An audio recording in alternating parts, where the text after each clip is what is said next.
Hello, Francis friends, and welcome to today's version of Shower Stall, Super Scholars Learning in My Shower. Today's topic is prime numbers. Prime numbers are numbers that have exactly two different factors. Now let's review. Remember when we were in school and we learned things like 2 times 1 equals 2. Well, we know that an answer to a multiplication problem is called a product. 2 is the product. The numbers that you multiply are the factors. The factors are 2 and 1. Now let's go back and see what we're learning today.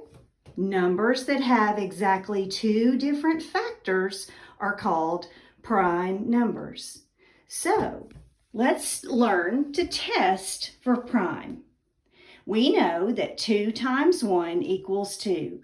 We have a factor 2 and 1, and that gives us 2 when we multiply. There is no other way to multiply and get a 2 except 2 times 1. That's exactly 2 factors. That means the number 2 is a prime number. All right, let's look at 3 times 1. What are your factors? If you said 3 and 1, you are exactly right. Your product is 3. To get the product 3, you multiply 3 times 1. There's no other way to multiply and get a 3 except by using the factors 3 and 1. That means 3 is a prime number. All right, let's keep going. All right, 4 times 1 equals 4. Why, yes, it does. But wait a minute. 2 times 2 equals 4, doesn't it? What? That is correct. 2 times 2 is 4, and 4 times 1 is equal to 4. So that means the number 4 is not a prime number.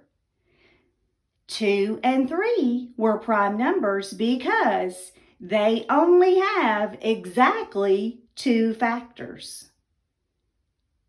4 can't be a prime number because, count with me, 4 and 1 are factors that equal 4 when you multiply, and 2 and 2 are factors that equal 4 and you multiply. It has more than 2 factors.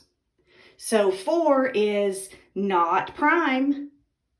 If a number is not prime, we call that a composite number.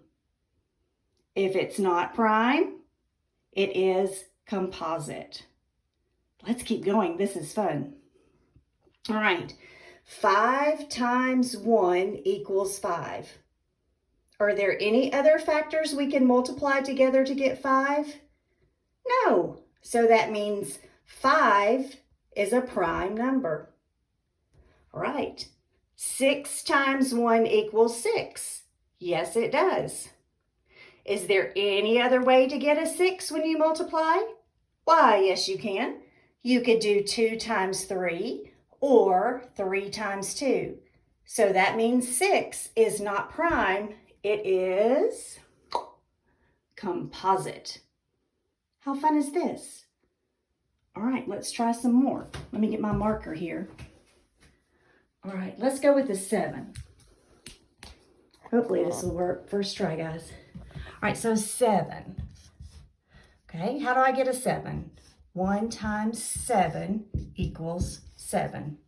Any other way to do that? Nope. That means 7 is P for prime. Okay, let's do 1 times 8 equals 8. Is there any other way to get the product 8? Sure. 2 times 4 equals 8.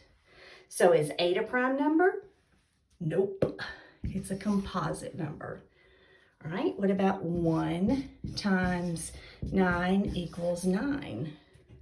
Is there any other way to get a 9 when you multiply? Yes, I think so too. We can do 3 times 3 equals 9.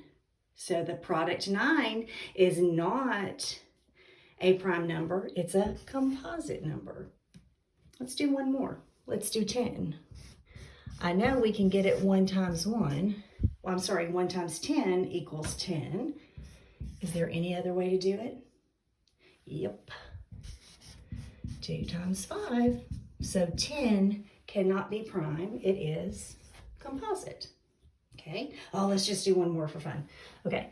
How about 1 times 11 equals 11? Is there any other way to do that? I don't think so. So now we have another prime number. Okay. Just a review. Prime numbers. Numbers that have exactly 2 different factors are prime numbers. We'll do some more later.